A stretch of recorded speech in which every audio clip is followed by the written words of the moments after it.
Goeienaand vriende, familie. Ons reis saam in die boek van John Stott, The Cross of Christ.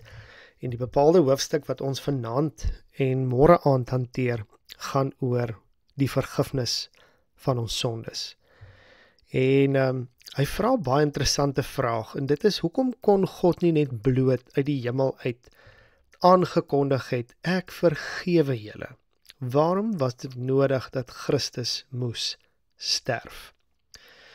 En 'n baie akkurate aanhaling van Anselmus is dat iemand wat so beredeneer, dink aan twee aspekte nie, naamlik 1, die grootheid van ons sondes, en 2, die heiligheid van God.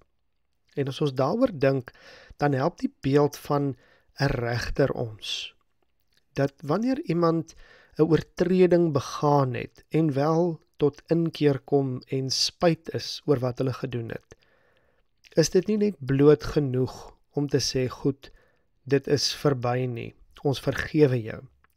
Daar is steeds 'n rekening wat betaal moet word, daar is steeds gevolge wat gedra moet word.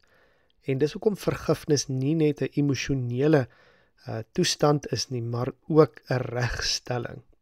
En God is wat heilig is, so heilig is dat sy hele wese drievoudig beskryf word in Openbaring 4 vers 8 as heilig, heilig, heilig, tot op die derde vlak, die hoogste vlak van heiligheid. Dan besef ons dat ons te doen het met 'n God wat maar nie net sonde kan oorsien, maar wat met dit moet handel. Ons moet 'n paar plekke gaan besoek in term van ons eie lewe voor God. En dit is om diep te besef wanneer ons praat oor die probleem van sonde.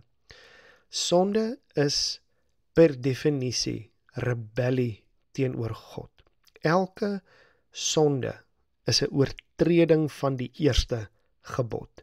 En wanneer ons dit in gedagte hou, dan besef ons dat wanneer ons lees, en ek wil graag hê dis die teks wat ons vanaand gaan lees, as ons gaan kyk na God, dan sien ons dat liefde en heiligheid gebalanseer word. Die teksgedeelte wat ons lees is Eksodus 34 en dit kom vers 6. Dis as die Here homself aan Moses openbaar. Terwyl hy by Moses verbygaan, roep die Here: Ek is die Here, die barmhartige en genadige God, lankmoedig, vol liefde en trou. Ek betoon my liefde aan geslagte en geslagte, en ek vergewe ongeregtigheid, oortreding en sonde. Maar ek spreek niemand sonder meer vry nie. Ek reken kinders en kleinkinders die sondes van hulle vaders toe, selfs tot in die 3de en die 4de geslag. Wanneer ons daai selfopenbaring van God hoor, is dit vir ons van groot waarde om te besef, dink aan die kruis, wat sien ons? Die eerste gedeelte van God se selfopenbaring hoor ons baie duidelik liefde, vergifnis, deernis.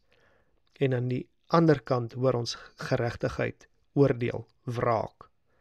En ons kan nie kies watter deel van God ons van hou nie. God is een God en al daardie aspekte tergelyktydig. En dit help ons om te besef dat hy gee homself in liefde, maar hy gee homself ook in geregtigheid. Dis sy liefde wat Jesus gee. Dis sy geregtigheid wat die kruisdood vra. 'n laaste gedagte rondom die grootsheid van ons sondes, waarmee John Stott ons help, is om te besef, wanneer ons die Nuwe Testament lees, is daar 5 verskillende woorde wat gebruik word om die omvang van ons sondes te beskryf. Die eerste woord is hamartia, wat beteken om die teiken te mis, God se doel te mis. 2 is adikia, dis ongeregtigheid.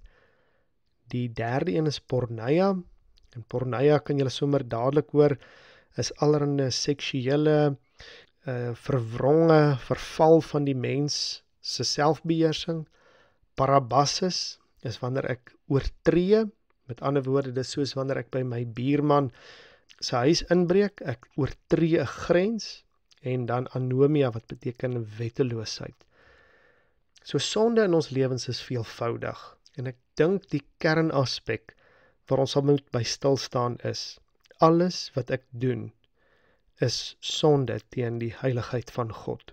Nou net 'n beeld wat ek redelik onlangs gekry het, as jy 'n klip krap, is daar nie veel implikasies nie, want dit is 'n klip.